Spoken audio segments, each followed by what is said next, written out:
సత్యసాక్షి అనుదిన మన్నా ద్వారా మీ అందరికీ శుభోదయం. నేటి ఉదయకాలం 11 గంటలకు యేసు నేను స్వస్థపరచు కార్యక్రమంలో ప్రతి వారు పాల్గొవలసిందిగా కోరుకుంటున్నా. నేటి యొక్క వాగ్దానము ఆదికాండము 39వ అధ్యాయం 5వ వచనం. యెహోవా ఆశీర్వాదము ఇంటిలోనేమి పొలములోనేమి సమస్తం మీద ఉండెను.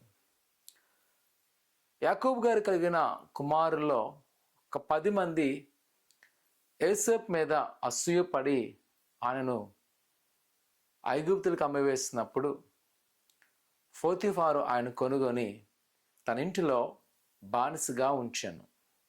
కానీ దేవుని యొక్క మాట ఉంటుంది, యెహోవా అతనికి తోడై ఉండడం వలన అతడు వర్ధిల్లుచుండాను. ఎంత వర్ధిల్లుడంటే యోసేపు ద్వారా పోతీఫారు యొక్క ఇంటిలోను పొలములోను అభివృద్ధి పొందాను. నా ప్రియ కుమార్తె, ఈ దినాన మనం అనుకుంటాం, నా దగ్గర చాలా ధనం ఉంటే నేను ఆస్వాదించబడతాను, మంచి కుటుంబ నేపథ్యం ఉంటే ఆశించబడతాను.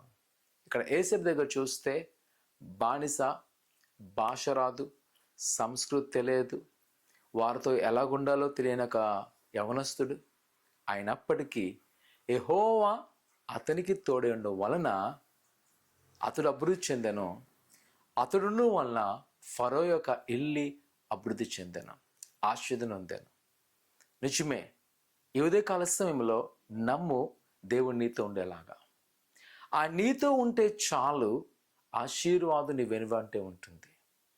మనలో నిరుత్సాహం ఉంటుంది, నేను వీరింట్లో పుట్టుంటే బాగున్నాను, లేదా నా దగ్గర ఇంత ధనం ఉంటే, ఇంత ఆస్తి ఉంటే. కాదు నా ప్రియ సంగమా, ఈరోజు క్రీస్తులో ఉండడానికి ప్రయత్నించే, నిజమైన క్రీస్తు యొక్క మార్గాన్ని ఎదుటకు ప్రయత్నించే.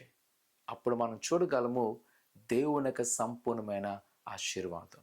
ఒకవేళ ఈరోజు బంధకాలతో బాధపడుతున్నావా, చాలా 2 కాడులతో ఉన్నావా, కుమార్తె, దేవుడు నీతో ఉండేలాగా ప్రభువునందు నీ ఆత్మీయ జీవితాన్ని బలపరుచుకో. దేవుడు దీవించును. ప్రార్థన చేసుకుందాం. పరిశుద్ధులైన దేవానికి ఉన్నాను. నీ బిడ్డైన వారిని జ్ఞాపకం చేసుకొని నీ దైవాశీర్వాదముతో నింపండి, నీ కృపాక్షములతో నింపండి. నీ దీవెన వారికి దయచేసి బలపరచండి. వారు ఏదైతే కోరుకున్నారో ప్రతి కోరికలు మీరు సిద్ధింప చేయబడుతున్నాను. దేవానికి ఉన్నాను. నీ కృపా దీవెనలు దయచేసి బలపరచండి, స్థిరపరచండి.